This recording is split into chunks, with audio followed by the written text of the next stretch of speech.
5A refer to a summary return for reporting the outward taxable and tax payable by online information and database access और travel services provider under GST है ना।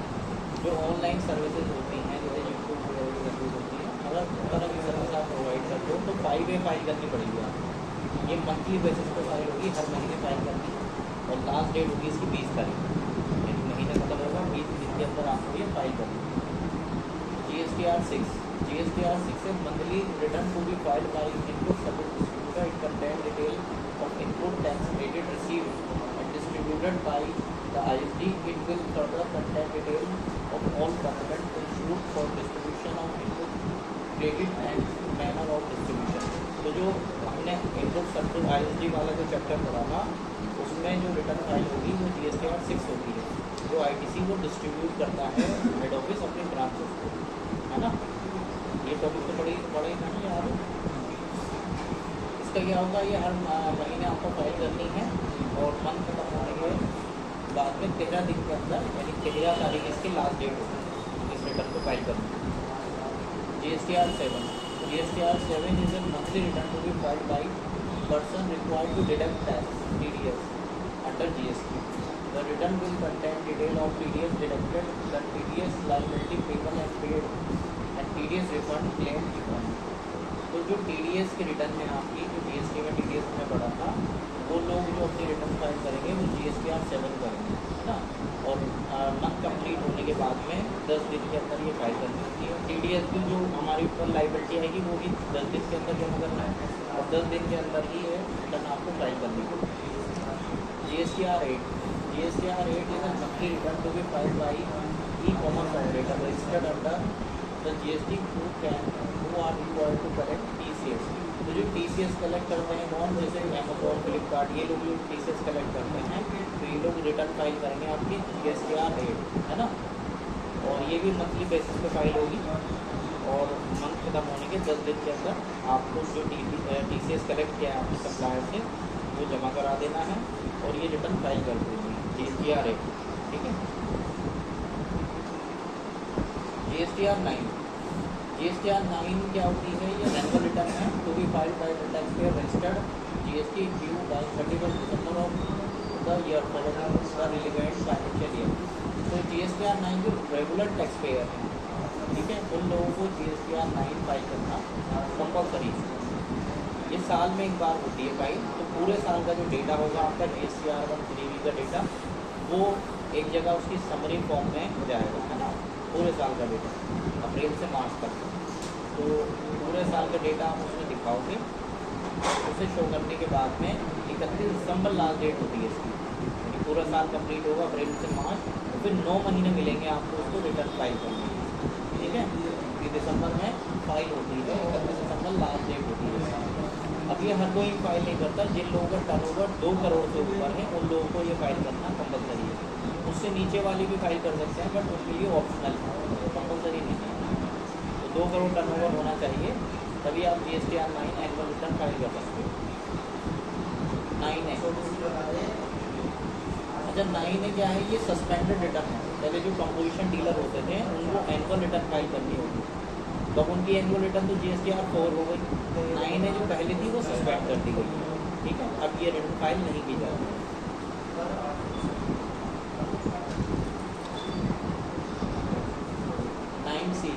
9C is a self-certified reconciliation statement between the books of accounts of the GSTR 9 that is to be filed by every registered person under GST whose turnover during the financial exceeding the prescribed limit of 5 crore. The deadline of to file statement and the due date to start GSTR 9 31 दिसंबर। तो यहाँ पर क्या है, आपने GSTR 9 file करनी है और अगर आपका टर्नओवर 5 करोड़ से ऊपर है तो फिर आपको 9C फाइल करनी है। 9C जो एक तरह का ऑडिट होता है, रिकन्साइलेशन होता है आपकी बुक्स ऑफ अकाउंट्स का और आपकी GSTR 1 3B का आपस में रिकन्साइल डिटेल आप कहाँ पर लोगे, 9C में दोगे। रिकन्साइल का मतलब होता है कि आप 2 डेटा को आपस में मैच कर रहे हो, जैसे बुक्स ऑफ अकाउंट को जो आपने टेली पे मेंटेन किया है या मैनुअल मेंटेन की है आपने बुक्स ऑफ अकाउंट अपनी, और जो GSTR 1 3B में अपना डेटा दिखा है उन दोनों का आपस में आप मैच करोगे, उन दोनों का रिकनसाइलेशन स्टेटमेंट GSTR 9C में जाता है। लेकिन ये उन लोगों के लिए कंपलसरी है जिनका टर्नओवर 5 करोड़ से ऊपर, ठीक है। इसकी लास्ट डेट वही होती है 31 दिसंबर, जो 9 की होती है। बट 9 फाइल होना, पहले इसमें 9 फाइल करनी पड़ेगी, उसके बाद 9C होती है। GSTR 10 is to be filed by a taxpayer person whose registration has been cancelled or suspended, surrendered. This return is also called a final return to है। तो यहाँ पर देखो ये एक फाइनल रिटर्न होती है अगर आपका रजिस्ट्रेशन है, GST का रजिस्ट्रेशन आपने वो कैंसिल करा दिया, ठीक है, या सरेंडर कर दिया आपने, या किसी भी वजह से कैंसिल हो गया है, तो उसके लिए आपको एक लास्ट रिटर्न फाइल करनी होगी जो GSTR 10 होगी आपकी, है ना। तो GSTR 10 आपको फाइल करनी होगी, ठीक है। अच्छा, इसका जो ड्यू डेट होती है जब आपने कैंसिलेशन कर दिया और कैंसिल वो एक्सेप्ट हो गया डिपार्टमेंट के यहाँ, यानी आप कैंसिल की एप्लीकेशन दोगे, कैंसिल आपका उसी टाइम हो जाएगा, लेकिन उसे अप्रूव करना है डिपार्टमेंट। तो डिपार्टमेंट जैसे अप्रूव कर देगा तो 3 महीने के अंदर अंदर आपको एक टाइमिंग मिलेगा, 3 महीने के अंदर अंदर जैसे अप्रूव होता है विदिन 3 मंथ आपको उसको फाइल करना होगा। ये फाइनल रिटर्न होगी। फाइनल रिटर्न का मतलब होता है अगर आपके पास कोई टैक्स लायबिलिटी है वो जमा करा दो, है ना, ITC है वो रिवर्स कर दो, अगर कुछ नहीं है तो नील फाइल कर दो। बाकी ये GSTR 10 फाइल करना कंपलसरी है। ये फाइल नहीं करोगे तो आगे आपको रजिस्ट्रेशन नहीं मिलेगा GST का, ठीक है। GSTR 11 लास्ट रिटर्न है इसकी। GSTR 11 is the return to be filed by person who have issued a unique identification number in order to get a refund under GST for goods and services purchased by them in India. UIN is a classification made for foreign diplomatic mission and embassies not liable to tax in India. तो यहाँ पर ये उन लोगों के लिए है जैसे जो एम्बेसी होती है आपकी या डिप्लोमेटिक मिशन है, ठीक है, उन लोगों को यहाँ पर इंडिया में ये GSTR 11 फाइल करनी होती है। वो क्यों करते हैं फाइल? क्योंकि उनके ऊपर टैक्स की लायबिलिटी नहीं है।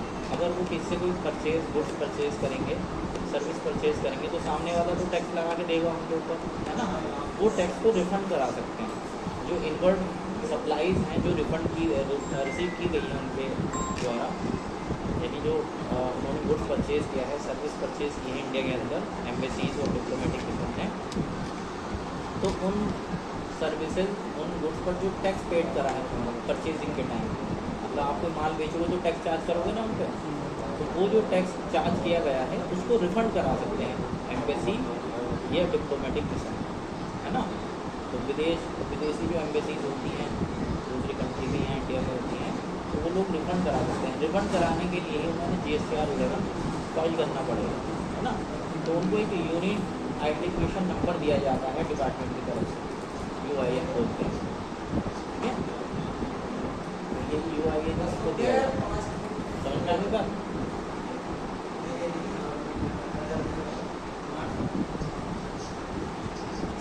अच्छा, इसके अलावा जो है इंटरेस्ट है 18% इंटरेस्ट होता है अगर आपने टाइम से टैक्स जमा नहीं किया। जैसे मोस्ट ऑफ द केसेस में क्या होता है 20 तारीख लास्ट डेट होती है, तो 20 तारीख तक अगर आपने टैक्स जमा नहीं किया महीना ख़त्म होने के बाद, तो उसके बाद इंटरेस्ट चार्ज होता है 18% पर एनम के हिसाब से, सालाना 18% के हिसाब से उस पर इंटरेस्ट चार्ज होगा।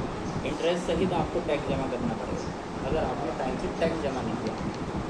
ये बात टैक्स जमा करनी है। रिटर्न जमा करने का मैटर अलग है। जो रिटर्न होती है जैसे 3B रिटर्न है तो उसको लेट फीस लगेगी, है ना। तो लेट फीस का क्या हिसाब किताब है? लेट फीस का ये मैटर है इसके अंदर, वो इसमें 25 रुपये पर डे CGST, 25 रुपये पर डे SGST चार्ज किया जाता है अगर आपकी रिटर्न टैक्सेबल है, यानी आपको उस रिटर्न में टैक्स जमा करना था लाइबिलिटी की, तो 25 रुपये CGST, 25 रुपये SGST, 50 रुपये पर डे के हिसाब से लेट फीस लगेगी।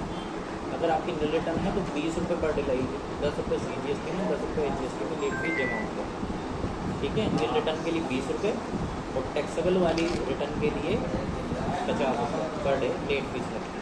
इंटरेस्ट अलग होता है, जो टैक्स जमा नहीं करते वो इंटरेस्ट, उस पर टैक्स जमा कर दिया टाइम पे और रिटर्न टाइम पे नहीं गई तो फिर खाली लेट फीस लगेगी, इंटरेस्ट नहीं लगेगा, ठीक है। तो ये आपको कुछ इन्फॉर्मेशन थी मुझे रिटर्न की 1 to 11 ये रिटर्न है ना। बस इतना ही मैं अब कल जो है तुम 2